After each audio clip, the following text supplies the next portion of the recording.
And welcome to Chetan Bharat learning. Welcome to your class of science. और हम कर रहे थे chapter number 4 carbon and its compounds. So carbon and its compounds में हमने इथेनॉल की प्रॉपर्टीज समझ ली थी। अब हम करने वाले हैं दूसरा कंपाउंड जो हमारे सिलेबस में है और उसकी प्रॉपर्टीज वो है एथेनोइक एसिड। तो हम स्टार्ट करते हैं properties of ethanoic acid.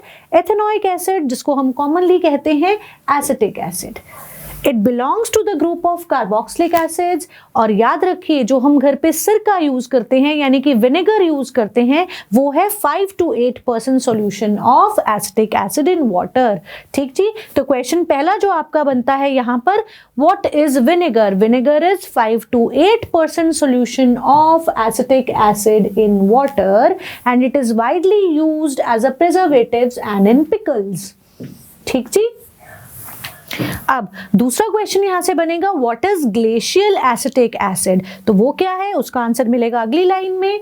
The melting point of pure ethanoic acid is 290 kelvins and hence it often freezes during winters और कोल्ड क्लाइमेट्स। और इसी वजह से इसका नाम होता है ग्लेशियल एसिटिक एसिड। तो पहला question, what is vinegar? 5 to 8% solution of acetic acid in water. What is glacial acetic acid? Glacial acetic acid क्या होता है? ये होता है प्योर एथेनोइक एसिड। क्यों? क्योंकि ये फ्रीज हो जाता है कोल्ड क्लाइमेट्स में, इसलिए इसका नाम है ग्लेशियल एसिटिक एसिड।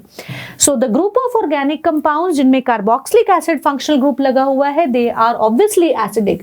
पर ये बाकी मिनरल एसिड से, हाइड्रोक्लोरिक एसिड, नाइट्रिक एसिड, इनसे कम स्ट्रॉन्ग है यानी कि ये है वीक एसिड्स। ठीक है, तो याद रखेंगे carboxylic acids are weak acids.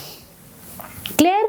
चलिए हम शुरू करते हैं पहली अपनी प्रॉपर्टी, पर उस प्रॉपर्टी के लिए हमें एक एक्टिविटी करनी पड़ेगी। वो एक्टिविटी क्या है?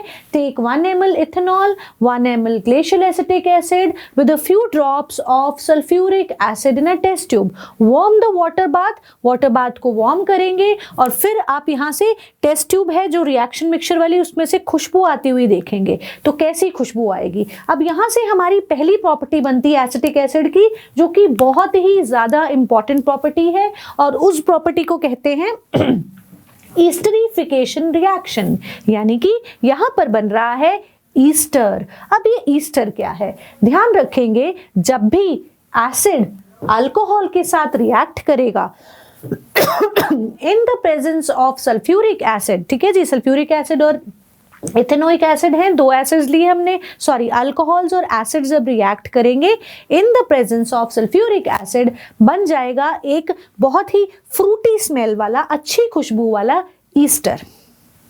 फिर से बोल रही हूं, ध्यान सुनिए, ईस्टरिफिकेशन रिएक्शन बहुत इंपॉर्टेंट है हमारे एग्जाम पॉइंट ऑफ व्यू से। सो ईस्टर्स क्या हैं? Esters are formed, are compounds, they are formed when an acid reacts with an alcohol in the presence of a catalyst to give an ester। अब इस reaction को याद करने का तरीका क्या है? ईस्टर कैसे बनेगा? तो ईस्टर बनाने के लिए भी वाटर रिमूवल करेंगे, यानी कि रिएक्शन में water as a by product निकलेगा।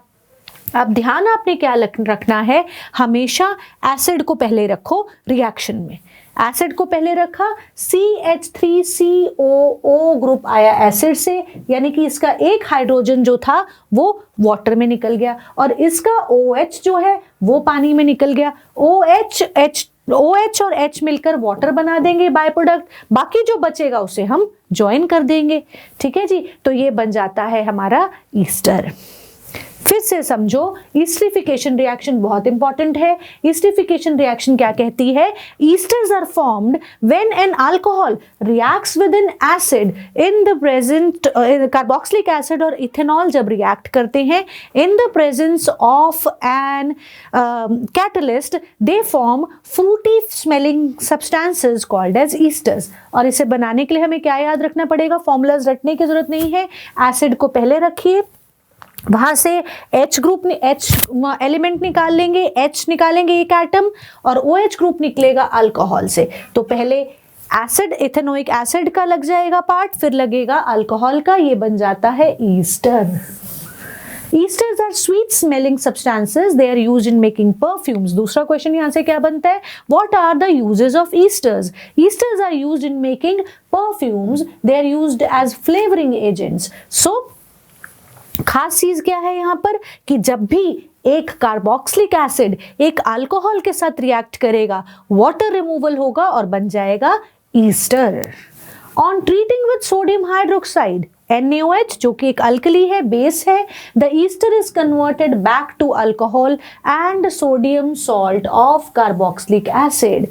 This reaction is called as saponification reaction. तो ये पैराग्राफ ना आपकी बुक का बहुत इंपॉर्टेंट हो जाता है। 3 क्वेश्चंस बनते हैं, पहले तो ईस्टरिफिकेशन रिएक्शन क्या है, फिर कहते हैं सेपोनिफिकेशन रिएक्शन क्या है। तो सेपोनिफिकेशन रिएक्शन जो कि सोप बनाने में काम आती है, इसमें हम क्या करते हैं, अगर हम एक ईस्टर को किससे ट्रीट कर दें, एक अल्कली से ट्रीट कर दें जैसे NaOH के साथ, तो हमारे पास क्या बन जाएगा, this Easter is converted back into the alcohol and sodium salt of carboxylic acid. और याद रखो किसी भी एसिड का सोडियम सॉल्ट बनना मतलब सोप बनना। अब यहां से एक और चीज आ जाती है जो आज ही हम अभी अपने इसी वीडियो में हम दोबारा पढ़ेंगे सोप के बारे में। तो सोप्स क्या है? Sodium salts of carboxylic acids. याद रहेगा सोडियम या पोटाशियम सॉल्ट्स होंगे। अगर हम NaOH की जगह KOH यूज कर ले तो पोटाशियम सॉल्ट हो जाएगा। तो sodium salts of carboxylic acids are called as soaps. और वो कैसे बनेंगे? जब हम किसी ईस्टर को किसी अल्कली के साथ रिएक्ट करेंगे जैसे NaOH के साथ, तो हमारे पास वापस से अल्कोहल आ जाएगा और बन जाएगा सोडियम सॉल्ट ऑफ एसिड। इसका मतलब ये जो एसिड है इसमें से H हटकर Na लग जाएगा, सोडियम इथो ऑक्साइड। तो इस रिएक्शन को भी देख लेते हैं। अब जैसे मेरे पास ये ईस्टर था, CH3COO C2H5, ये हमने बनाया था ना पीछे, CH3COO C2H5। तो ये जब हमारे पास है, हमने क्या करना है, इसमें हमने बनाना है इसका सोप। सोप मतलब sodium salt of carboxylic acid. तो जो हमारा एसिड था CH3COO, इसके साथ Na लग जाएगा एंड अल्कोहल वापस मिल जाएगा। This is saponification reaction which is used in the manufacture of soaps. Soaps are sodium salts of carboxylic acids. Confuse नहीं होना, याद रखेंगे इथेनॉल की एक important property which is esterification, where the ethanol reacts with ethanoic acid to form the ester. इसी ester को अगर हम किसी अल्कली के साथ रिएक्ट कर दे तो वापस अल्कोहल मिल जाता है और मिलता है sodium salt of carboxylic acid which is actually soap. So this reaction is also called as saponification reaction. Clear है? चलिए नेक्स्ट चलेंगे, नेक्स्ट रिएक्शन देखेंगे इसकी, इथेनोइक एसिड की रिएक्शन विद बेस। अभी हमने देखा बेस जैसे NaOH के साथ रिएक्ट करा तो वाटर अलग हो जाएगा और सोडियम सॉल्ट बन जाएगा ऑफ दैट एसिड। ठीक, नेक्स्ट क्वेश्चन है, how does ethanoic acid reacts with carbonates and hydrogen carbonates, यानी कि बाइकार्बोनेट्स और कार्बोनेट्स के साथ कैसे रिएक्ट करता है। इसके लिए आपकी बुक में ना एक एक्टिविटी दे रखी है, एक्टिविटी रीड कर लेते हैं फिर देखते हैं कि क्या होता है। Set the apparatus as shown in chapter 2. Chapter 2 में apparatus दिखाया था आपको। Take a spatula full of sodium carbonate and add 2 ml of ethanoic acid. What do you observe? Gas जो निकलती है उस गैस को फ्रेशली प्रिपेयर्ड लाइम वाटर में से पास करेंगे। Can the gas produce by reaction between ethanoic acid and sodium carbonate be identified by this test? Repeat the activity with sodium hydrogen carbonate instead of sodium carbonate. तो हमने करा क्या था इसमें, हमने इस रिएक्शन में एसिड के साथ जब हमने कोई कार्बोनेट या कोई बाइकार्बोनेट रिएक्ट करेंगे तो याद रखिए कार्बन डाइऑक्साइड गैस लिबरेट होगी। जब भी रिएक्शन में कार्बोनेट्स या बाइकार्बोनेट्स इन्वॉल्व होंगे हमेशा कार्बन डाइऑक्साइड गैस निकलेगी। और याद रखिए कार्बन डाइऑक्साइड गैस को चेक करने के लिए हम किस में से पास करते हैं, हम पास करते हैं लाइम वाटर में से। If the lime water turns milky then it shows that the gas evolved is carbon dioxide. और अब मुझे बताने की जरूरत ही नहीं होनी चाहिए कि ये जो एसिड है इसके साथ हमारा सोडियम ग्रुप अटैच हो जाएगा, सोडियम सॉल्ट ऑफ एसिड बन जाएगा। क्लियर? तो ये है reaction with carbonates and hydrogen carbonates या बाइकार्बोनेट्स भी बोलते हैं। Ethanoic acid reacts with carbonates and bicarbonates to give rise to a salt, जो कि है sodium salt of this acid and carbon dioxide and water. The salt produced is commonly called as, इसका नाम दिया जाता है सोडियम एसीटेट।